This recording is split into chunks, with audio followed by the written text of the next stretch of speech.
Gravado nos perseguidos estúdios da Unigran, direto de Dourados, interior do Mato Grosso do Sul, a cidade que teve o primeiro stalker fichado do estado. Esse é o seu podcast Direito do Mato. Aqui é Fabrício Brown e Every Step You Take, I'll Be Watching You. Aqui é o professor Vinícius de Almeida, mais um que caiu naquela história de que tudo que eu quiser o cara lá de cima vai me dar. Aqui é o Vitor Betoni e a vida é como uma caixa de chocolates. Você nunca sabe o que vai encontrar. Forrest Gump. Eu sou o professor Fernando Machado e em verdade vos digo, se pedirdes ao Pai alguma coisa em meu nome, Ele vos dará. Hoje nós temos a honra de receber aqui o nosso convidado, advogado criminalista Vitor Betoni, que aceitou o nosso convite para vir aqui participar de um episódio hoje tratando sobre Tribunal do Júri, sobre um novo crime tipificado pelo Código Penal e muitos outros assuntos relevantes que nós teremos em nosso episódio. Doutor Vitor Betoni, seja muito bem-vindo ao nosso podcast. Olá, meus amigos, professor Fernando, professor Fabrício, professor Vinícius. Meu nome é Vitor Betoni, eu sou advogado criminalista há 9 anos e é um prazer estar aqui hoje na companhia dos ilustres podcasters do Direito do Mato, considerado um dos maiores podcasts do sul do Mato Grosso do Sul. É esse podcast que eu acompanho desde o programa piloto e geralmente enquanto lavo louça ou enquanto passeio com o cachorro. E é uma honra poder estar com vocês hoje aqui para conversar. Isso significa que está cumprindo a sua função social, então o podcast. Exato, chegou em alguém, né? Então chegou em alguém. E também fica a sugestão aí pro pessoal que está ouvindo em bons momentos para ouvir o podcast, né? Limpando a casa, passeando com o cachorro e tal. E louça é o que não falta durante a pandemia, né? Sempre tem. Mas essa é a vantagem do podcast, como ele é basicamente formatado no áudio, né, para ser todo compreensível, sem você precisar da imagem, né? Não que não seja interessante nos ver, né? Afinal de contas, não é interessante. Não é interessante. Mas o áudio facilita essa possibilidade de você fazer outras funções mecânicas, né, ouvindo os podcasts por aí, especialmente o nosso, né? Ah, sim, certeza. Bom, pessoal, então fica aquele convite já para a gente começar aqui esse programa trabalhando com ideia de atualidades. Fica aquele convite para conhecer mais o nosso projeto Direito do Mato, acompanhando a gente nas redes sociais.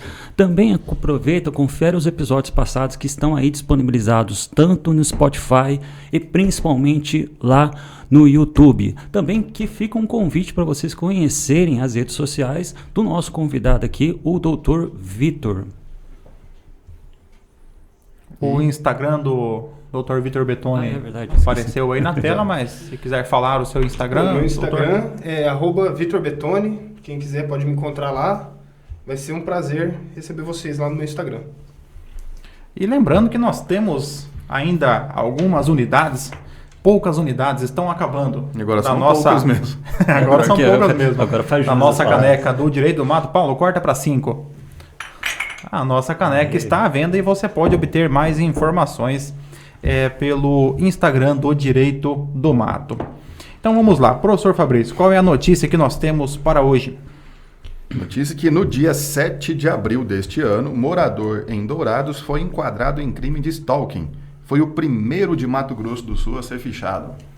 De acordo com informações policiais, o indivíduo está separado há 12 anos da vítima, mas não aceitava o fim do relacionamento. Bêbado, o autor costumava ir até a casa da ex-companheira, fazia ameaças e quebrava objetos no local. Então, Dourados aí na vanguarda, né, dessa novidade criminal, temos aí um douradense como o primeiro indivíduo a responder pelo crime de stalking, né? Eu acho que isso é importante para a cidade, né? Coloca ela no mapa da inovação, né?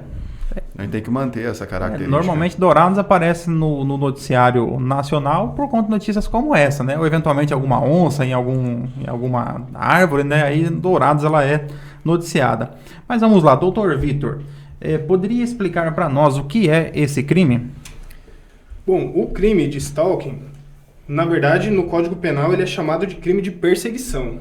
Esse crime, o stalking, em inglês, nada mais é do que uma perseguição. Foi incluído no Código Penal esse crime pela Lei 14.132, que entrou em vigor agora, recentemente, dia 1º de abril. E o que é esse crime de stalking ou de perseguição? O texto de lei fala que stalking é perseguir alguém reiteradamente e por qualquer meio. Então, percebe-se que exige uma reiteração criminosa. É necessário que tenha prática de vários atos. Um ato isolado não pode ser considerado stalking ou perseguição. Então, percebe-se que o Código trouxe um crime que exige essa reiteração criminosa. E pode ser por qualquer meio, pode ser pessoalmente.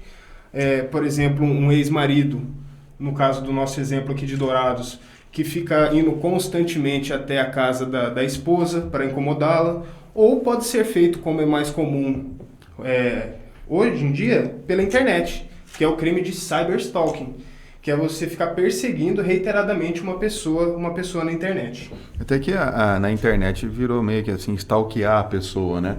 Que é o curioso entrar em todas as redes sociais e começar a olhar todas as fotografias. Internet, né? Não, o termo stalking já tem até um filme de 1970 e alguma coisa, um perseguidor também que vai atrás das pessoas. Mas na internet virou meio assim, vou stalkear o fulano, então vai entrar em todas as redes sociais e saber o que ele faz, com quem anda por aí, etc. Aqui uma dúvida, e é dúvida mesmo, né? Porque direito penal e processual penal não é o forte aqui do podcast Direito do Mato, né? Eu na aula ontem pedi para os alunos, vocês não têm alguma coisa para me ajudar não, que amanhã vai ser sobre isso, eu não sei muita coisa.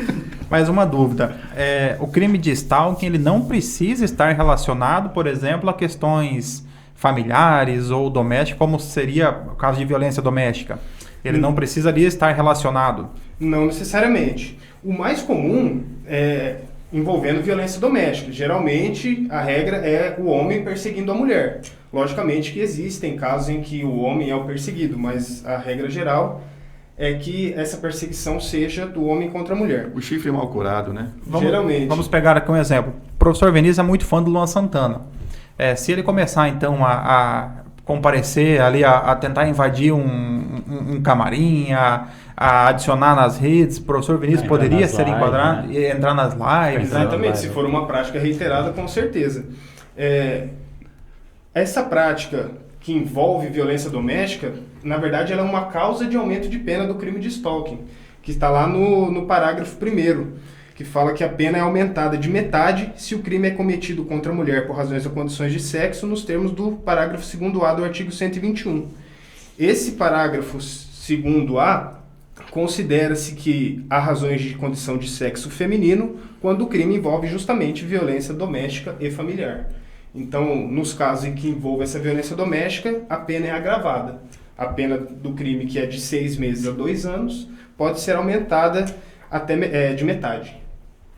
Esse crime, na verdade, ele vem justamente para trazer uma atualização normativa em relação às mudanças sociais, né? Porque nós não tínhamos no Código Penal uma figura, ali um fato, um tipo penal que pudesse ser enquadrado à situação que hoje vem se tornando cada vez mais comum, né? Exato. O Código Penal ele tenta acompanhar a sociedade. Então, a partir do momento que há fatos que são nocivos e que não são amparados, há uma lacuna no direito penal. E justamente esse crime de perseguição veio para preencher essa lacuna normativa que existia. Porque existia uma conduta que não era socialmente aceita, que era a perseguição, e não tinha nenhuma resposta penal do Estado quanto a isso. Essa motivação, inclusive, está nas motivações do projeto de lei que veio a virar a Lei 14.132. Uma outra questão, por exemplo, que é um entendimento já bastante consolidado dos tribunais e do próprio STJ em relação à privacidade da pessoa que é uma figura pública. Exemplo, a pessoa que um BBB, supondo que uma pessoa lá do Big Brother, a pessoa se torna uma pessoa pública. Ela muitas vezes ofere renda por conta dessa visibilidade.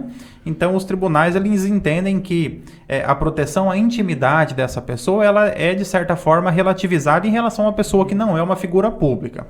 No caso da vítima do crime de stalking, faz diferença se a pessoa é figura pública, se ela não é figura pública? Tem alguma diferença nesse sentido ou não? Sim, com certeza existem diferenças. Porque existem 2 direitos fundamentais, o da intimidade e o da informação. A partir do momento em que uma pessoa vira uma pessoa pública, as pessoas, a população em geral passa a ter uma necessidade de informação maior. Por exemplo, um político ou alguma outra autoridade, esse direito à intimidade passa a ser um pouco mitigado. Então, no caso de celebridade, sim, deve ser relativizado e enquadrado a cada caso, sopesado os direitos de intimidade e de informação.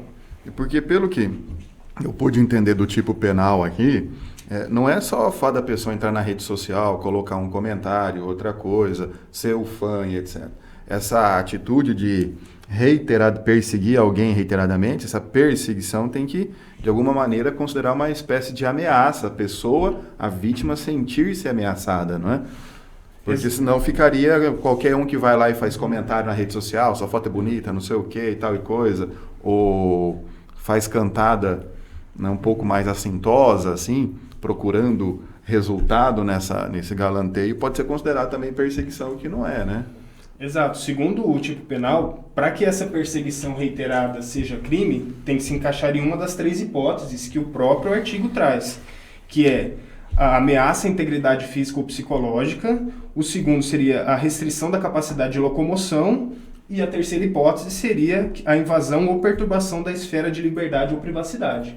Então teria que se encaixar em uma dessas 3 hipóteses para se configurar o crime de perseguição. Então, assim, para ver se eu consegui entender um pouco melhor esse novo tipo penal. Então, não há uma motivação específica para configurar isso. Por exemplo, a obsessão por uma figura pública, ou então um relacionamento que não deu certo. A motivação, ela é importante para configurar? Não, a motivação ela não é levada em conta. Ela pode ser diversas. Ela pode ser um ciúme, ela pode ser um ódio, ela pode ser até uma brincadeira. A pessoa acha que está brincando, mas de qualquer forma esse comportamento reiterado acaba ameaçando a integridade psicológica de alguém ou invadindo a privacidade. Interessante isso aí. E aí, só que o bacana que eu estava vendo é que, primeiro, a forma da redação foi bem inteligente por ter inserido essa ideia do qualquer meio.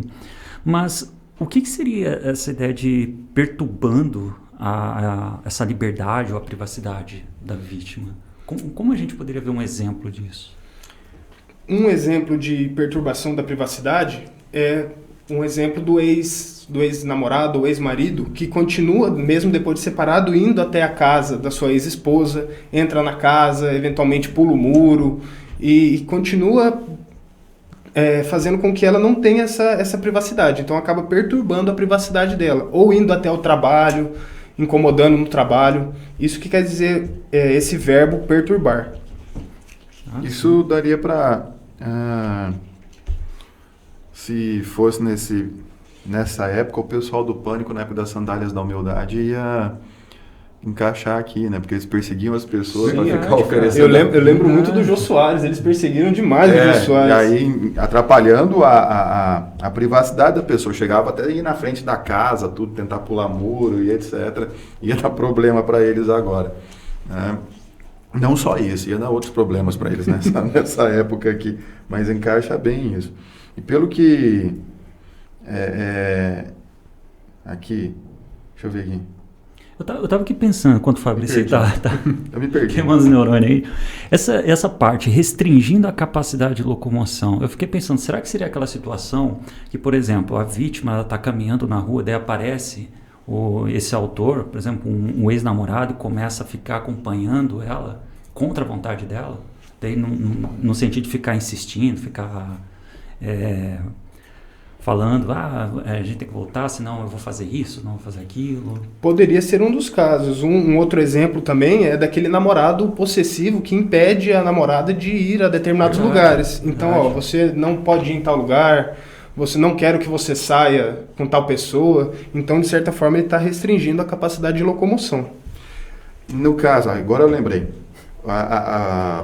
o criminoso aqui, poderia ele sofrer aquelas restrições da Lei Maria da Penha? Porque até então não era crime, né? Então ele não fez, digamos, nenhuma ameaça de violência à integridade física, mas ele fica em relação à privacidade da pessoa. Ele poderia ter aquelas restrições da Lei Maria da Penha, de não poder chegar perto da casa, perto da pessoa, etc. Poderia sim, poderia o juiz determinar uma medida protetiva em relação à vítima, e caso ele se encaixe no parágrafo 1º, inciso 2, ele inclusive não terá os direitos, as medidas despenalizadoras, por exemplo, da suspensão do processo ou da transação penal, visto que esses institutos eles são vedados para as pessoas que se encaixem em crimes cometidos com violência contra a mulher em ambiente doméstico ou familiar. Um ponto importante, a ação penal nesses casos, ela é pública? Como é que funciona? Vamos pegar aqui uma situação prática. Então a mulher, ela vai fazer... A mulher ou o homem, né? A gente coloca aqui normalmente a vítima, né? A vítima, então, ela faz ali... Ela faz noticia o fato criminoso, a autoridade policial, por exemplo, comparece, faz uma prisão em flagrante. Qual que é o próximo passo? Então, exige a representação da vítima, a ação ela é pública, como é que funciona nesse caso? O parágrafo 3º diz que esse crime se procede mediante representação. O que isso quer dizer? Quer dizer que a ação penal é pública, então o competente para entrar com a ação é o Ministério Público, só que essa ação ela só dá se a vítima oferecer essa representação, se ela manifestar o interesse que a pessoa seja processada criminalmente. Essa representação ela pode ser fornecida formalmente, através de um documento, ou no próprio depoimento da vítima na delegacia, pode constar ao final que ela deseja representar. E alguns doutrinadores entendem que o fato dela ir até a delegacia para informar o crime já quer dizer que ela deseja representar. Ela não precisaria fazer nada por escrito ou constar nada. Reiterar que a sua conduta de comunicar o crime é uma representação, né? Sim. Desculpa, professor Vinícius, aquela ideia que é muito comum nas ações, sobretudo a questão que envolve ali condutas ligadas a Maria da Penha, do chamado retirar a queixa. Então a pessoa faz a representação, passa um tempo, a pessoa vai lá para impedir que esse processo ele prossiga. Então seria possível nesse caso, a vítima poderia comparecer e ela manifestar que ela não tem interesse na representação? Nesses casos de violência doméstica é possível sim, mas ele tem um procedimento específico, que é em uma audiência judicial, que é feito para esse fim. Não é simplesmente ir na delegacia e retirar, digamos assim, a queixa. Eu queria aproveitar uma fala aí do Fernando, que eu achei bem interessante. Quando, em tese, a gente observa a prática desse crime, há possibilidade de prisão em flagrante? Sim. Você imagina que é possível isso? É possível sim. É possível a prisão em flagrante, e aí após a prisão, em 24 horas, o auto de prisão em flagrante iria para o juiz para verificar se existe a necessidade de uma prisão preventiva, por exemplo. Eu acredito que, em virtude da pena ser baixa, dificilmente a pessoa permaneceria presa, mas a prisão em flagrante é totalmente possível. Daí também falando da pena, porque assim, a realidade do direito do mato que a gente não entende muito bem de penal, né? Eu até hoje escrevo penal com U. E em relação a essa pena abstrata, de 6 meses a 2 anos. O Paulo gostou da tua confissão, né? Em relação a essa pena abstrata de 6 meses a 2 anos. Se não me falha a memória, se eu ainda me lembro das aulas de direito penal, isso aqui interfere também na competência, né, da justiça. Aí isso aqui seria caso, por exemplo, de juizado? Exatamente. A lei do juizado ele prevê que o julgamento dos crimes de menor potencial ofensivo, que é quando a pena não extrapola 2 anos, é do juizado. Só que no caso, se houvesse a presença de qualquer uma dessas causas de aumento de pena, ou seja, o crime cometido contra criança, adolescente, idoso, contra mulher, ou mediante concurso de pessoas, que seriam 2 ou mais agentes, aí já não seria um crime de menor potencial ofensivo e seria processado em uma vara criminal comum, estadual. Competência do juizado especial criminal, né, Mambá, é o famoso pagar uma cesta básica, né? Você vai no juiz e paga uma cesta básica, né? Essa lá em Amambaia é assim que nós explicamos, né? Juizado especial criminal. Ou então vai ficar durante um mês varrendo a escola. Vai trabalho. Também. Vai varrer a escola durante um mês lá. Cortar grama no cemitério também, né? O pessoal faz a manutenção. Nesse caso, então, é possível a transação penal. comparece na audiência, vamos pegar aqui o exemplo aqui do jogador do Flamengo, do Gabigol, né? Comparece ali em uma audiência e pode então ser feita a transação penal, né? O Gabigol, no caso, a dele foi por conta do flagrante ali, praticando jogos de azar, né? No cassino, né? Aí ele fez a transação, né? Então, nesse caso, se aplica a mesma regra, né? Porque eu não sabia que era crime. Exatamente. Caso não envolva violência familiar contra a mulher, aí sim seria possível a transação penal. Porque, como já disse anteriormente, nos casos que envolvem a Lei Maria da Penha, a própria Lei Maria da Penha 11.340, ela veda os benefícios da Lei 9.099, que é transação penal, pode ser uma suspensão do processo e entre outros. E assim, esse novo tipo penal, essa novidade trazida por essa lei, pelo que eu entendi, ela veio revogar um outro dispositivo, né? Aí o que foi revogado? Então, a Lei 14.132, além de adicionar o artigo 147A ao Código Penal, ele revogou o artigo 65 da Lei das Contravenções Penais. O que é esse artigo 65?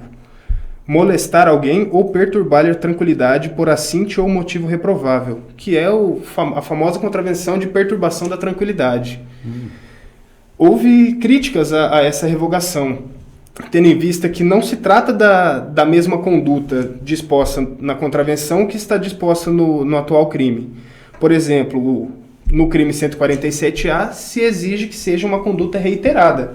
Já a contravenção de perturbação não exige. Então, o vizinho que está com um som alto lá, que está te incomodando, caso não seja de forma reiterada, agora ele não está praticando nenhuma contravenção mais. Ele, de certa forma, não poderá mais ser punido por isso. Também acho que tem uma dificuldade de você interpretar o que seria reiterado, né? Até quantas vezes seria essa ideia.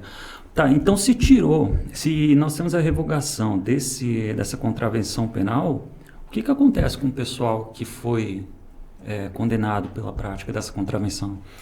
Isso ainda vai ser mais sedimentado pela jurisprudência, mas a maioria da doutrina entende que se a conduta anterior prevista lá na contravenção de perturbação se encaixar no novo crime, haveria uma continuidade típica, normativa. Então, ele continuaria sendo processado lá pelo artigo 65. Ao passo que se essa... Olha que bonita, continuidade típica normativa, pô. Ao passo que se o MP vai dar um F5 no modelo. Mas já se a conduta ela não se encaixa, por exemplo, esse exemplo do vizinho, que perturbou uma vez a tranquilidade do outro vizinho, não se encaixa no novo crime, então haverá uma abolício criminis. Não, na verdade, quem se ferrou é o vizinho que ficou enfrentando o som, porque agora, toda vez que ele for lá ficar conferindo, né, ele que vira um stalker na situação. Olha como o jogo virou aqui, ó. Mas daí sacanagem com o vizinho, né? Não pode nem ouvir música alta, que os outros já ficam incomodados. Tá absurdo. Nem um Amado Batista, né? Um Mato Grosso Matias. Bruno e Marrone acústico, aquele primeiro CD. Isso Vocês estão fazendo obra em casa, pô? Hã? Eu não entendi a da obra em casa, mas tudo bem, Vinícius. Não, beleza, então. Só queria uma diferença aqui para os nossos ouvintes, assim, para nós também. A diferença entre transação penal e suspensão condicional do processo. São dois institutos que existem na lei do juizado especial, que é a Lei 9.099. A transação penal está lá no artigo 76, que é quando o promotor ele propõe a aplicação da pena imediata antes de processo. Então ele vê que o acusado lá ele possui todos os requisitos que a lei exige e ele faz uma aplicação da pena antes do processo. No caso lá de Amambai é a cesta básica. Então você paga a cesta básica, roça a grama do cemitério lá 3 meses e a gente não te processa, você continua com a ficha limpa e segue a sua vida. Seria um mini acordo de não persecução penal, né? Você Sim. faz é semelhante a quando a gente assiste as séries americanas, né? Por que o processo americano é sempre mais empolgante que o nosso, né? porque lá o promotor oferece, se você fizer tal coisa, eu vou retirar esse crime, você vai responder lá. No Brasil, se a gente fizesse uma série dessa, a primeira temporada era só para o juiz despachar inicial, né? Já iria a primeira temporada. Agora ficou um pouco mais legal com a audiência de custódia, né? Sim. Pelo menos tem uma audiência ali em 24 horas. Já é imediata, né? Acabou de acontecer. Depois de 6 meses vai acontecer outra coisa. Mas A família já liga e fala, daqui meia hora tem audiência de custódia, você mal recebe o flagrante, ele consegue ver por cima e vai lá para ver se consegue soltar o rapaz logo ou não. E a suspensão difere... A suspensão, o processo ele fica suspenso de 2 a 4 anos e caso o acusado ele não venha praticar nenhum outro delito nesse período, também é encerrado o processo e ele não fica com nenhuma anotação na ficha criminal. Então o juiz suspende o processo e fala, você vai ficar pianinho durante 2 anos, morre isso aqui e acabou. Mas ele tem que ficar pianinho 2 anos. Senão, Senão qualquer outro crime, o processo volta. Além de responder pelo segundo, ele volta a responder pelo primeiro. Na transação já morreu, ali já acabou de vez. Exato, isso mesmo. Beleza, isso aí. Então, olha só, cara, que interessante, essa novidade aí que o Código Penal nos brinda. Bom, mas outra notícia aqui que vale a pena para a gente explorar aqui o Dr. Vitor, com o conhecimento dele na área, é: advogado ensina agressão a Tatiane Spitzner e gera indignação. Após a repercussão, a advogada colega de trabalho grava vídeo e diz que não se sentiu subjugada, que foi tudo treinado. Aqui é melhor a gente explicar o que aconteceu, né? Que ficou muito sucinto aqui. No tribunal do júri, um advogado, para simular uma esganadura que teria ocorrido no momento do crime, ele esgana a colega de trabalho dele, né, perante os jurados, faz ali, é bem teatral a cena, né? Se bem que o tribunal do júri virou isso já há muito tempo, teatro, e chacoalha a pessoa lá e tal, chega a dar dó da guria. Então, e aí houve uma indignação por conta disso, né? Que o advogado violentando a colega de trabalho. Até eu não consegui ver a cara dos jurados, eu queria que a câmera pegasse, mas propositalmente ela não pega, né? Então, naquele momento, isso gerou uma indignação, se pode, se não pode, se está certo, se está errado, se o tribunal do júri serve para isso, se não serve. E aí começou, notas de repúdio começaram a aparecer por aí, com base de conselhos de defesa dos direitos da mulher. Então, a discussão tem... como é que fala? Ficou acalorada. Tem coisa para puxar aí. E aí, assim, é uma coisa no mínimo peculiar. Mas aí vem aquela questão, será que podia admitir esse tipo de coisa dentro do Poder Judiciário? E aí vem, para a gente entender isso, é interessante até a gente saber um pouquinho como é que funciona a sistemática do júri. E aí, quando é caso de competência do júri?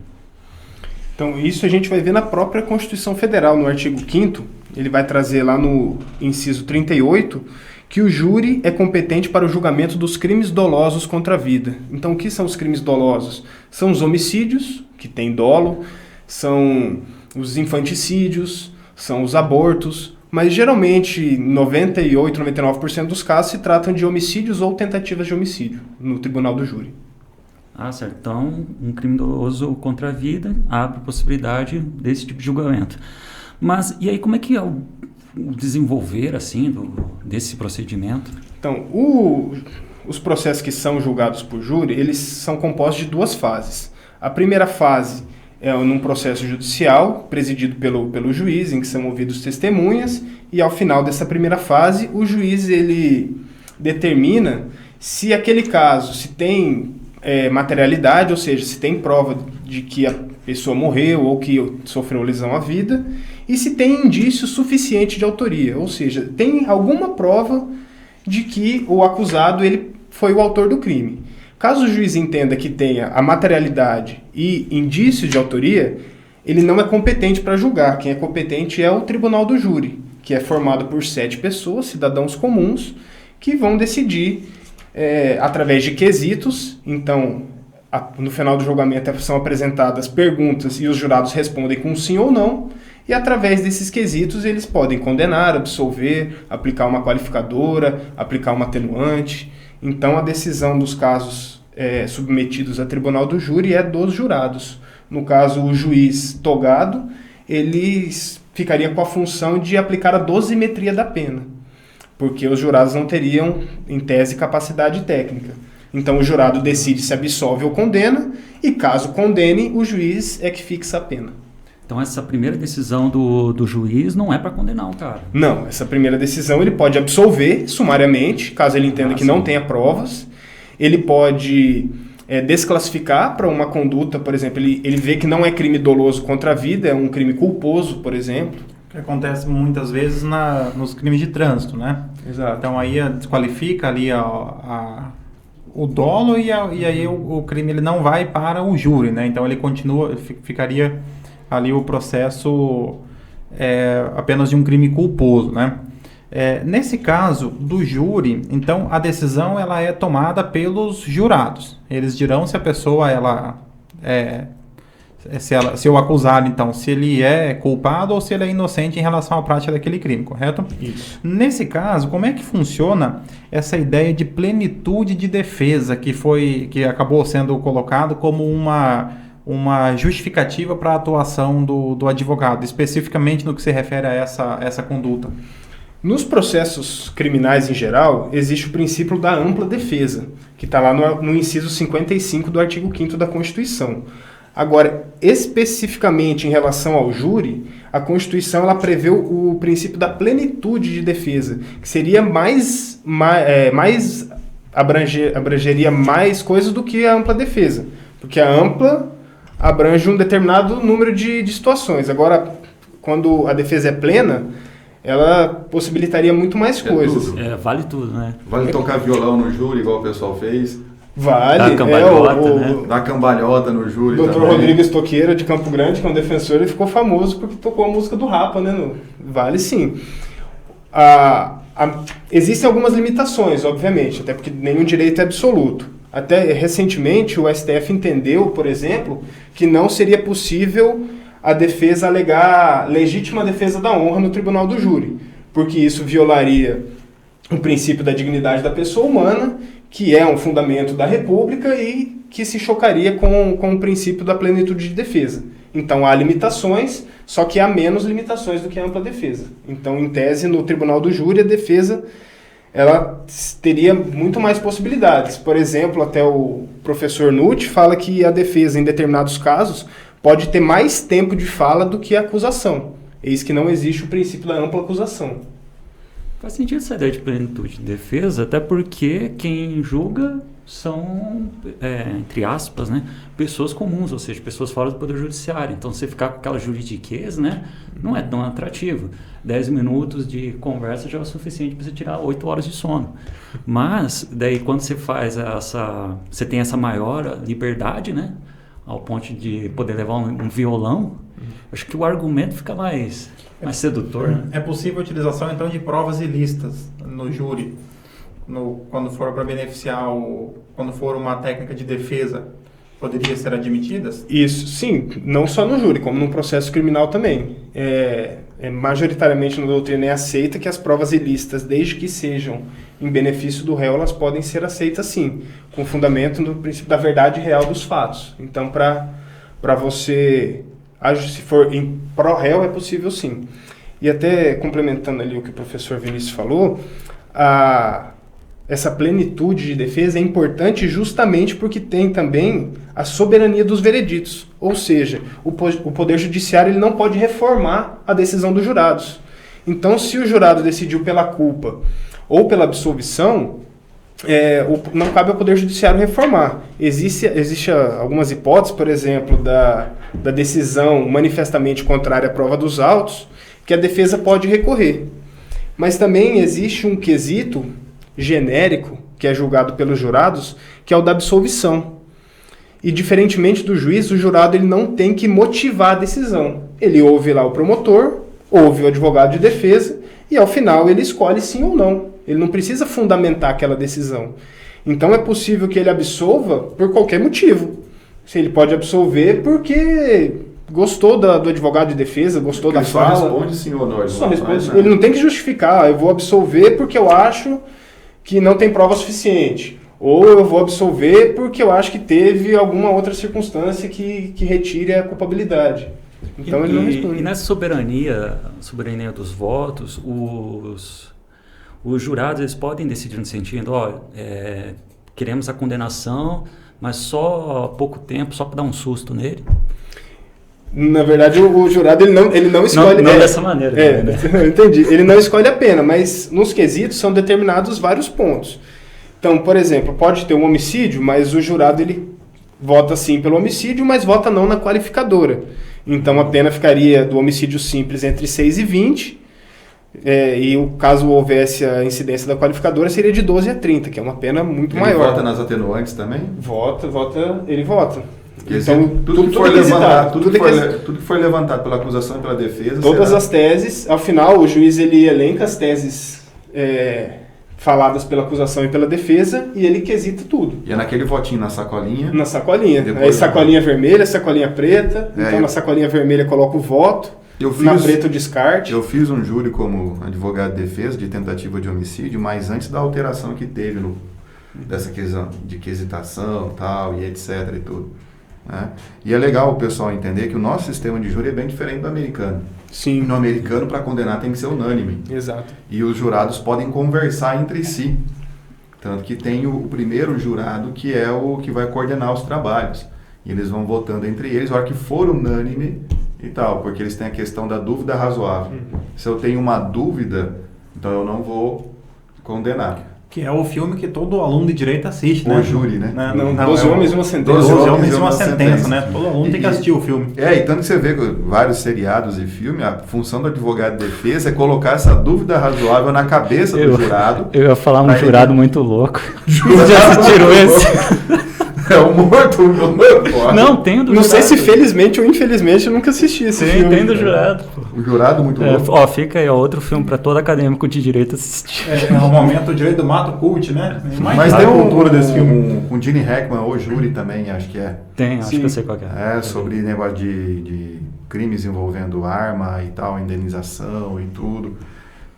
Mas aí não é no caso. Porque lá é uma outra, o modelo americano é diferente. O júri participa não só nos crimes dolosos contra a vida, participa inclusive em questão de reparação civil, né? Então é um outro sistema, outra sistemática. Nesse nosso direito brasileiro, o jurado ele não pode perguntar nada, ele tem que só ouvir e só pega o papelzinho e coloca na cumbuca. Só isso, mais nada, né? Não tem essa possibilidade. E recebe um lanche, né? Aí depois um lanche, um som de valsa, um café. Tem uma merenda ali. Nos últimos que eu fui, teve um almoço bom, não tá tão precária a situação do judiciário assim, porque não. os jurados, se não me engano, é uma lista de 21, né? São 25. 25, daí vai sortear 7. Isso, aí a defesa pode rejeitar imotivadamente 3 e a acusação pode rejeitar sem motivos também 3 pessoas. Tanto que nesse júri do Luiz Felipe Manweiler, a defesa recusou 3 mulheres que foram sorteadas sem motivo, ainda recusou mais uma alegando que ela teria curtido uma página de apoio a Tatiana Spitzner. Então, esse júri peculiar ele foi formado por 7 homens. E mesmo assim, ainda houve a condenação do réu. Não ajudou muito a formação do júri. Poderia dar uma discussão aqui, e né? não ajudou muito a técnica de defesa do advogado. Eu também não entendi o contexto em que ele utiliza aquela encenação, mas certamente ela não... Eu acho que aquilo na cabeça dele devia ser muito bom. Falou, vou fazer isso, vai ser fantástico. Fazia todo sentido no mundo. Na cabeça dele. Pode ser. Porque analisando a imagem não se verifica nenhum fundamento processual, teatral, qualquer um que ficou muito pior para análise dos jurados porque pelo que eu entendi, ele quis demonstrar que a esganadura deixaria lesão. Era isso, não era? Isso. Deixaria lesão. Ele poderia ter juntado um depoimento de um técnico ali, de um médico, legista, sobre lesão e etc e tal, nos tipos, ou até imagens, né, de lesão correspondentes àquilo, mas uma prova pericial, técnica, mas ali o teatro levar deu um errado. boneco, né? O teatro deu errado. A questão da legítima defesa da honra, se eu não me engano, o grande caso que motivou a questão de acabar foi o Doc Street, Street. Que tem o livro do Evandro Liz e Silva, Evandro Silva, né? Evandro Silva, isso que ele escreveu o livro do caso Docker Street e tal. Esse todo foi criminalista caso... que vai fazer júri gosta de ler esse livro. Que ele foi absolvido em virtude da legítima defesa da honra, só que foi anulado esse julgamento e depois ele foi condenado num outro júri. E daí foi formado. Aí ele não colou essa tese. Mas daí ele não fez o segundo júri, porque ele sabe, agora não dá para ganhar. Agora não tem como ganhar. Então, essa encenação no tribunal do júri, ela é comum. Não são raros os advogados que usam desse artifício para mostrar exatamente como foi a dinâmica dos fatos para o jurado. Só que nesse caso, como se trata de um caso de repercussão, a Globo estava transmitindo ao vivo o júri, que durou 7 ou 8 dias. E então, como já tem esse apelo da violência contra a mulher, da violência de gênero, e realmente eu concordo que provavelmente foi desvantajoso usar simulação de uma violência contra a mulher para tentar influenciar um jurado que não teve violência. É um pouco... Não foi muito feliz o Dr. Daledoni, que é um excelente advogado conhecido no Brasil, mas talvez essa estratégia não tenha sido a mais adequada ao caso. Eu não entendi o pessoal do Tribunal do Júri. Por mim tinha que acabar com o Tribunal do Júri. Deixa só o juiz monocrático mesmo, pega, decide, não gostou, recorre e pronto. Mas que visão mais... Anacrônica, professor Fabrício. Mas esse sou eu. O Tribunal do Júri é uma instituição do Estado Democrático de Direito. O direito de ser julgado pelos seus próprios pares. Então aumenta essa possibilidade para jogar para mais coisas. Você vê o latrocínio, que é o roubo seguido de morte. Não porque é considerado crime contra o patrimônio. Crime contra o patrimônio, então não vai para o júri. Tá, mas como aumentar? É uma ação previdenciária. Ele é trabalhador rural ou não? Aí chama o jurado para definir? Não, ações de reparação civil, né, de grande volta. A gente também não tem essas... O modelo americano também não serve aqui, não dá. O nosso processo foi feito para dar errado. Não, mas o júri é extremamente importante, até porque trata-se geralmente de crimes envolvendo muita emoção. Esses crimes que são submetidos a júri. Então, o homicídio, às vezes um aborto. E ali entendeu, a meu ver, de forma acertada, que são realmente os pares que devem julgar as pessoas. Porque o juiz, por mais que ele tenha a técnica, muitas vezes ele já, digamos assim, no automático, ele já vai analisando os casos. E até o modelo, sentença, não sei o quê. Sim, já usa o modelinho. E aí você tem esses valores sensíveis, né? Que no qual o melhor julgamento parte da sociedade. E até o juramento que os jurados fazem, eles não juram julgar de acordo com a lei, até porque nem sempre eles têm o conhecimento da lei. Então eles juram julgar de acordo com os ditames da justiça. Muito interessante. Irmãos e irmãs, chegamos ao fim de mais um episódio do Direito do Mato, onde nós temos que agradecer aqui mais uma vez tanto a Unigran, que nos disponibiliza o espaço, toda a estrutura técnica para a gravação, ao Paulo, que realiza uma verdadeira mágica tecnológica aqui, permitindo que nós tenhamos o máximo possível de aproveitamento dos recursos que nos são fornecidos. E agradecemos também ao Dr. Vitor, né? Aqui eu vou chamar agora só o Vitor, né? O Vitor também é meu amigo, meu colega de faculdade. Nos conhecemos há muito tempo e agradeço aqui a sua presença, agradeço a colaboração com o Direito do Mato, a audiência que está lá sempre comentando alguma coisa, trazendo aqui também algumas sugestões, algumas contribuições. Fica o nosso muito obrigado, Vitor, pela participação em nosso podcast. Eu que agradeço o convite, agradeço pelo presente, a belíssima caneca do Direito do Mato.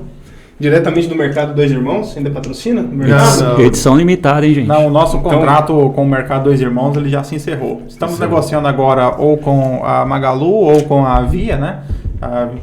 Via Varejo, né? Mas por enquanto não fechamos nada ainda. Agora que a Magalu comprou o Jovem Nerd, quem sabe ela queira comprar o Direito do Mato também. A gente possa fazer um negócio de podcast aí melhorado, né? Isso, perfeito, né? Os meninos estão começando, né? O fato do Nerdcast ter arrecadado só 5 milhões no crowdfunding não quer dizer nada perto da gente. São só números. Nosso podcast aqui, 3 salários mínimos a gente vende, né? Qualquer coisa. Conversando. Fazer um churrasco a gente vai. Passa churrasco e barriga. Aceitamos moto enrolada. Enroladinha, né? Enroladinha, né? E pessoal, também continuando aqui, reiteramos aquele convite para você conhecer mais do projeto Direito do Mato. Acompanhe a gente nas redes sociais, confere a gente lá no Instagram, no Facebook, dá uma olhada nos episódios que a gente tem disponível lá no Spotify e se inscreva no nosso canal do YouTube e confere essa e outras gravações. Então é isso aí, pessoal. Curta, comente, compartilhe. Tenham todos uma ótima semana, um grande abraço, sejam felizes.